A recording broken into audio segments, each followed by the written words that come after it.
What's happening, folks? Today I'm back out in Denver as usual, shooting with the Fujifilm X100V. In this first photo here, you'll actually see that it's a completely different perspective. There was like a reflective ceiling that we were messing around with. But today I'm shooting a Kodachrome simulation that I found on Fuji X Weekly. It's basically like modified classic chrome simulation that you can use in camera. Not sure that it's actually that much like Kodachrome, but it looks pretty good anyways. Early on we came across this weird scene. There was someone screaming in the distance and it just happened to be in this car that was on this intersection. Where the fuck's that even coming from? Car? No, it's probably... Oh, it is the top.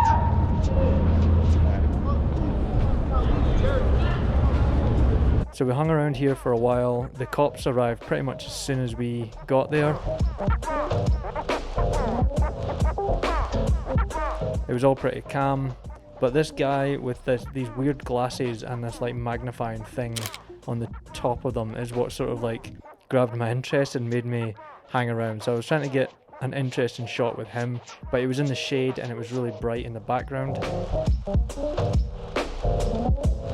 So although he had these interesting glasses on, I didn't really get a shot that I found particularly interesting.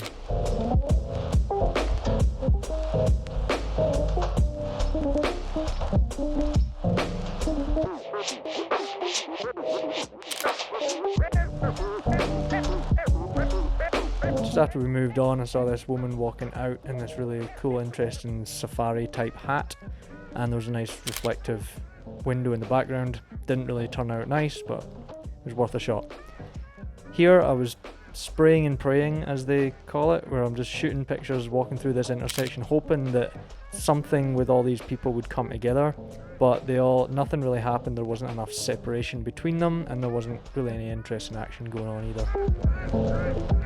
This was just slightly further down. There was a man in a really interesting suit and hat. Didn't turn out nicely, but again, interesting person, worth a shot. These like coloured bench things that are in the middle of the street here, I've seen them before, but today I think I thought of the idea to shoot through them. I don't know if I'd seen someone else do this or not, but I just started taking a few shots and experiment a little. This one was okay. I'm trying to find a better way of like composing with all of the colours in there though, so moved around a bit and waited for some other people to come over. Now this one's a lot better. I really like that the guy is framed in there, got all of the colours. He's in the shadow, which is fine, it sort of defines him a little bit. I also like that the lines in the building in the background sort of match the lines on the bench there as well. And also there's the blue streak on the right hand side in the background that is the sky, and it's the same as the blue bench, so it kind of ties them in together. But I stayed around here and shot the same scene for a little while. This one was okay, but I don't like how it was all sort of cut off with our heads and stuff. Trying a different composition in it here. This one was fine as well, but I think I'd like someone to be a bit bigger in the frame there. The Civic Centre area, I really like the painted red like pillars or orange pillars here. I was shooting with Rudy Ortega, who I think had seen this spot before, and he walked around to see if anybody was coming, and I took a shot of him walking through. I think when everything opens back up again and this is a more busy type area, this could be a fun place to get some shots. Maybe even later in the day would be much better. We spotted this side street with this one like triangle of light, very sort of cliche, kind of reminds me of some London shots with that sort of old school brick or sandstone building there. So hung around there to see if someone would walk up. There was a guy on a bench just across the street, and he got up and walked away and happened to walk right through the shadow. Now first of all, I don't think this one came out nice. It's a little too far away and there's no interesting shape in the person's silhouette. But this girl walking up here, you'll see that her hair is sort of flicking up a little bit in the wind. So so it adds a bit of gesture and I feel like it looks a bit more interesting.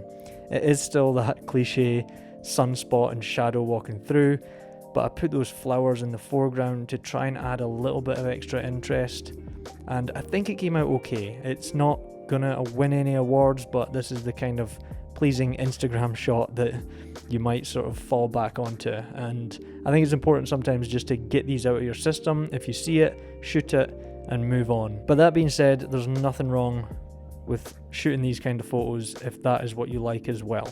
Walking back down 16th here, I had to stop at these coloured benches again.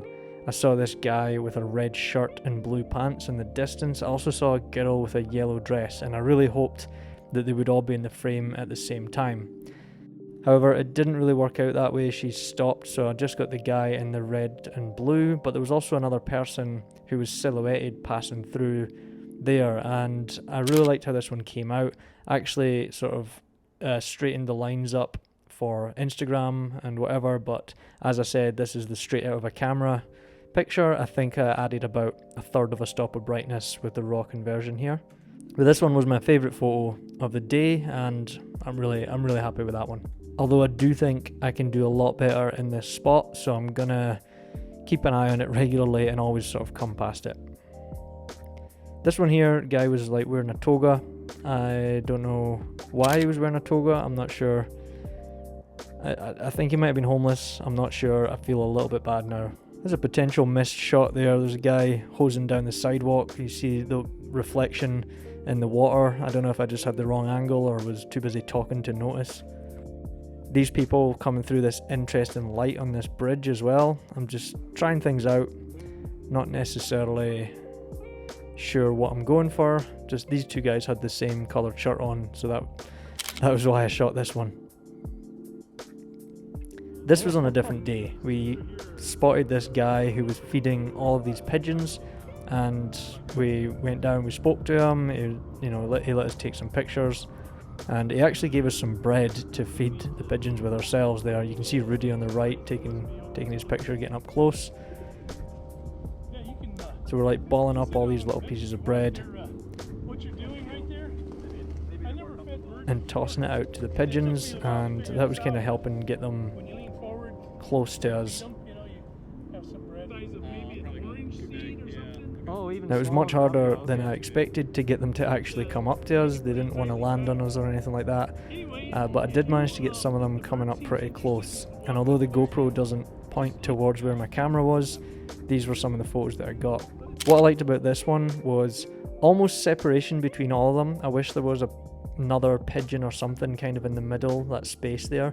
But on the far left side, there's a pigeon like poking its head up from just by the curb, and that's my favourite part, my favourite thing about that shot.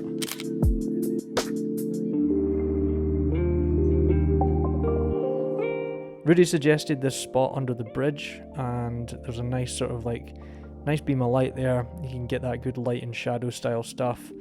Hung around here for a bit. There was runners and bikers coming through. It was a fairly busy little path. And this woman runs through here, just through that spot of light, and I actually really like that, how the light, she's totally in darkness, and it's just the light that's like hitting the top of her head as she passed through that. That one came out pretty well.